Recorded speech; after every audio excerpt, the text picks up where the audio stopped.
শুরু হয়েছে মাহে রমজান। এর মধ্যে ইফতারের অন্যতম প্রধান সামগ্রী মুড়ি উৎপাদনে ব্যস্ত সময় পার করছে নেত্রকোনার মুড়ি মিলগুলো। মুড়ি প্রস্তুতের পাশাপাশি প্যাকেজিং আর ডেলিভারিতেও সময় পার করছে ব্যবসায়ীরা।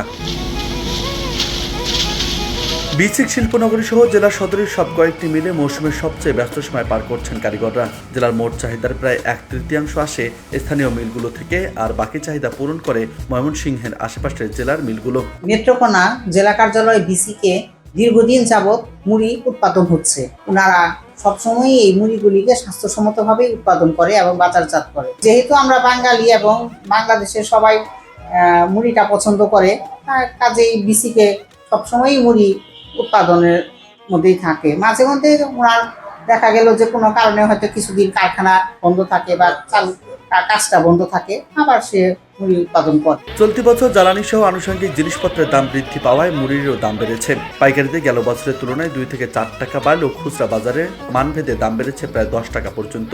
এর মধ্যে জেলার প্রায় সবকটি মিল লাকড়ি ও কাঠের ভুসি নির্ভর হওয়ায় উৎপাদন খরচ গুনতে হয় বেশি। ফলে স্থানীয় বাজারে মুড়ির চাহিদা থাকলেও উৎপাদন সক্ষমতা না থাকায় চাহিদা পূরণ করতে পারে না মিলগুলো। তবে রোজাকে সামনে রেখে উৎপাদন আগের থেকে দ্বিগুণ বেড়েছে বলছেন কারিগররা।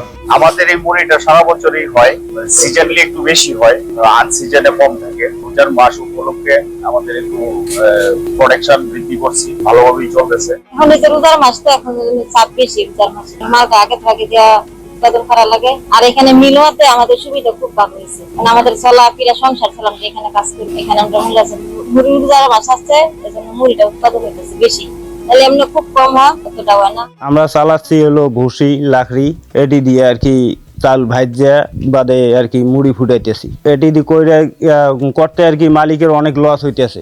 কুড়া দিয়ে তো এই কোম্পানি আর কি চলে না, গ্যাস হইলে আর কি সুবিধা। এখন মনে করেন যে লাকড়ির অনেক দাম, মালিক কিনতে অনেক আর কি সমস্যা হচ্ছে। বৃষ্টির কারণে লাকড়ি ভিজে যাচ্ছে, বাদে মনে করো যে কুড়া পাওয়া যাচ্ছে না, এই আর কি সমস্যা। এদিকে ব্যবসায়ীরা বলছেন মুড়ির চাল সংগ্রহ করতে হয় দিনাজপুর থেকে, ফলে পরিবহন এবং চালের উপর নির্ভর করে মুড়ির দাম।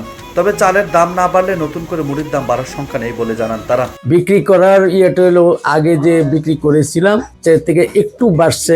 রমজানের উপলক্ষে আগেই যারা ব্যবসায়ী ওরা স্টক করে নিয়ে নিয়েছে। এখন বর্তমানে যে আমরা আরো 7 দিন আগে যে বেচা কিনাটা করতাম, এখন আর হচ্ছে না। কারণটা হলো তারা ওই আগেই নিয়ে নিয়েছে স্টক। তবে যারা আগে স্টক করছে তারা এই বস্তায় 100 টাকা প্রফিট করবে, বা আমাদের আশা করতেছি না।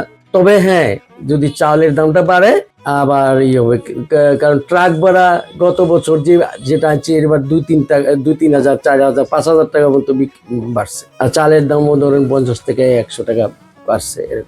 এটা চালের বাজারের উপরে ডিপেন্ড করে। নেত্রকোনা মুড়ি ও চিড়া উৎপাদনকারী প্রতিষ্ঠান রয়েছে প্রায় 10টির বেশি। ব্যবসায়ীদের মতে চলতি রমজান মৌসুমে ব্যবসা হবে প্রায় কয়েক কোটি টাকার।